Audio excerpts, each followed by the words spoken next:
Class 9 chapter 2 history का socialism in Europe and the Russia का question 2 है।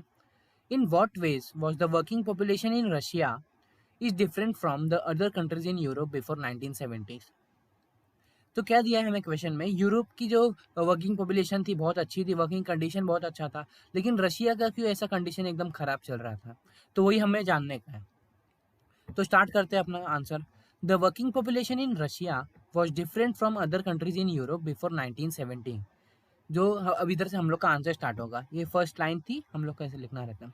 Because not all Russian workers migrated from the village to work in the industrial sector. तो क्या था, जब ये revolution हुआ तो उसके बाद बहुत लोगों को लॉस हुआ, विलेजेस में उन लोगों को काम करने को नहीं मिला, बहुत कम हो गया उनका काम। तो इसलिए उन लोग ने क्या किया, सारे वर्कर्स नहीं लेकिन कुछ ना कुछ वर्कर्स देखो विलेज से सिटी में माइग्रेट हुए और इंडस्ट्री में वर्कर की काम करने लगे। तो some of them continue to live in village and went to work daily. और उनमें से कई जो पहले से काम करते थे वैसे ही काम करते हैं और टाउन्स में जाते हैं वो काम करने के लिए। लेकिन क्या है, उन लोग जो रहते हैं ये, तो उन लोग का कुछ काम फिक्स रहता नहीं है, कभी काम मिलता है कभी काम नहीं मिलता है, ऐसा रहता है। They were a divided group. जैसे हम लोग ने चैप्टर 1 में पढ़ा था कि उन लोग के 3 क्लास थे, अलग अलग 3 क्लास थे, क्लर्जी वर्जी ऐसे।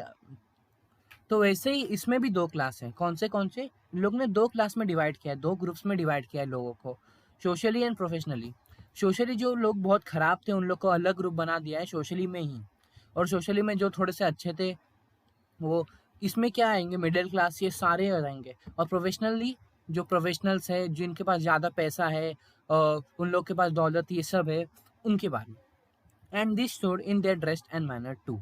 तो ये कैसे डायरेक्ट भी पता चल सकता था कि वो क्लर्जी थे, नोबल थे, क्या थे, सोशली एंड प्रोफेशनली मतलब कैसे थे, उनके ढंग से, वैभव से, और उनका जो कपड़ा तौर तरीका रहता है वैसे पता चल जाता है। Metal workers were the aristocracy of the working class. जो मेटल वर्कर्स थे उन लोग को ज़्यादा अहमियत दी जाती थी। अरिस्टोक्रेट्स मतलब देखो, ये अरिस्टोक्रेट्स रहते हैं जो बड़े घर के राजा रहते हैं, जो रूलिंग क्लास रहते हैं। तो उन लोग क्या करते थे, मेटल वर्कर्स जो थे उनको ज़्यादा अहमियत देते थे, उन लोग को ज़्यादा सम्मान देते थे of the working class, because the occupation demand more training and skills. क्योंकि वो जो मेटल का काम था वो बहुत कम लोग कर रहे थे रशिया में, और वो बहुत मेहनत के साथ, और ट्रेनिंग बहुत मेहनत लगती है वो काम को करने के लिए, इसलिए इनके ऊपर ज़्यादा ध्यान दिया जा रहा था। Nevertheless the working population was united. तो मतलब कि क्या, देखो nevertheless the working population was united, लेकिन कभी भी वर्कर्स ने मतलब यूनिटी में ही रहे सब लोग, मारा मारी इन लोग ने खुद ने आपस में ज़्यादा नहीं किया। On one four front strike, workers condition and employer trainings. तो क्या हुआ, अगर देखो कोई भी वर्कर के साथ गलत व्यवहार होता है, कि कुछ भी ऐसा होता है, उसको कुछ भी ऐसे कंडीशन में बाहर निकाल दिया जाता है, उन लोग के ऊपर गलत व्यवहार किया जाता है, या उन लोग के प्राइस कम हो जाती है, मतलब उनको पैसा कम मिलता है, तो इस टाइम पे इन लोग क्या करते हैं, टीम बना के स्ट्राइक करते हैं। जो एम्प्लॉयर्स रहते हैं उधर के, अगर उन लोग गलत व्यवहार करते हैं तो इन लोग स्ट्राइक करते हैं सब एक साथ मिलके। एम्प्लॉयमेंट टिरानी मतलब क्या होता है, टिरानी मतलब होता है गलत व्यवहार करना। एम्प्लॉयमेंट ईरानी मतलब गलत व्यवहार करना। अगर उनके एम्प्लॉय गलत व्यवहार करते हैं उनसे, या उन लोग को चिल्लाते हैं, मतलब कुछ किया नहीं रहेगा उनने तो भी उन लोग को निकाल देते हैं, पैसा कम कर देते हैं, इस टाइम पे उन लोग स्ट्राइक करते हैं। तो अब नेक्स्ट क्वेश्चन देखते हैं।